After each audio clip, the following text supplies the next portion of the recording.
Michelle Pfeiffer, good morning. Nice to see you. Nice to see you. So how did you get involved in this project? Well, Jeffrey Katzenberg called me and said we were going to do the story of Moses. And I said, well, that's ambitious. A little risky. The animated version. Yeah, I was a little leery, and then I actually was not familiar with the this character of Zipporah. I didn't even know actually that Moses had a wife, and so I went over to DreamWorks, and they showed me some of the preliminary drawings that they were doing, and they showed me a 10-minute presentation. And it was really just a series of sketches, sort of storyboarded, and with that really haunting, beautiful song, Deliver Us, in the beginning. And at the end of this 10-minute sketched presentation, I just was dissolved into tears, and I thought, well, it is risky, but it could also be something really marvelous, and I'm really proud of it, and I'm really glad I'm a part of it. The only other animated movie, voice that you've done, I guess you've been in, your voice has shown up only once before, and that was in The Simpsons, right? And I was really bad. You were Homer's... dream girl or something, yeah. So this was... we ate the same kind of food. Yeah. This was probably a very different experience. It was. In many ways, The Simpsons was much harder because it's done like live radio, and all of the actors stand around in a circle, and you know the people who are regulars on that show are really gifted at doing this, and they're going in and out of 3 and 4 different characters at one time. And because it's television, you don't have the luxury. This movie took 4 to 5 years really to complete, and my involvement was over a period of about 2 years. So I went in, you know, periodically over those 2 years, and we would change things and tweak with things. So how would it work, Michelle? Would you and Val Kilmer be at the studio at the same time, having a conversation? Be sort of solo. That's hard, isn't it? I think we were. I don't know if any of the other actors did it together, but I think most of us were on our own. And it's you know it's hard working in a vacuum. It's a whole different process than acting. When you're working on a movie set, the whole idea is to incorporate everything into the reality that you're trying to create, and the last thing you want to be doing is hearing your voice. And if you are hearing your voice, then you need to start over again. But this is, you know, pretty technical and pretty mechanical. What are you girls doing? We're trying to get the funny man out of the well. Trying to get the funny man out of the well. Well, that's one I've never heard before. Oh, my. Oh, don't worry down there. We'll get you out. Hold on.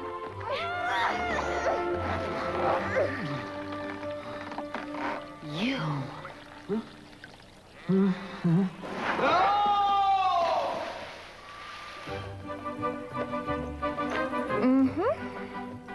You not only talk in it or speak in it, you sing as well. Yeah. Was that fun for you? You haven't done that since the Fabulous Baker Boys, have you? Right. No, I haven't.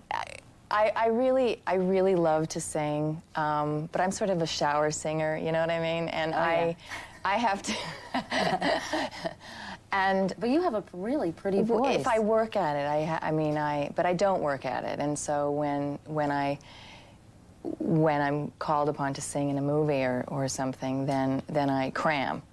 So it's not as enjoyable as if if I were training all of the time, then I would probably enjoy it even more. And this song was really way out of my range. But you know, I got it together, I think, just in the nick of time. Let's talk about the finished product, because it is the animation and the effects are so magnificent, aren't they? I mean, were you pleased when you saw the movie? Tell me your impressions. Well, I mean, it's really sort of an epic-size animated movie, and I don't know that I've ever seen... there have been big animated movies, but I don't know that I would ever use the word epic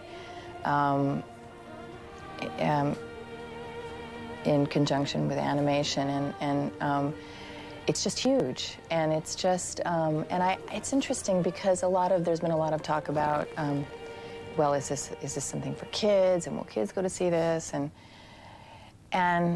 the more I think about it, the more I think, you know, my daughter is really interested in what is God and, you know, what is heaven and where do people go when they die and will I see them and can I talk to them, can I send them a letter? And they're very, very curious about God. And I think that perhaps this movie will intrigue them in a different way than another kind of animated movie. You know, I think that it will be provoking for them on their level. Definitely, and you can really use it, I think, as a springboard to discuss all sorts of different issues. But it's a tough movie. It's not for little itty-bitty ones, is I don't it? think so, no. How no. old do you Like my think? son, I think, is too young. He's 4. He's 4, and my daughter is almost 6, and I think that she could possibly, but she's not, you know, I think it depends on the child.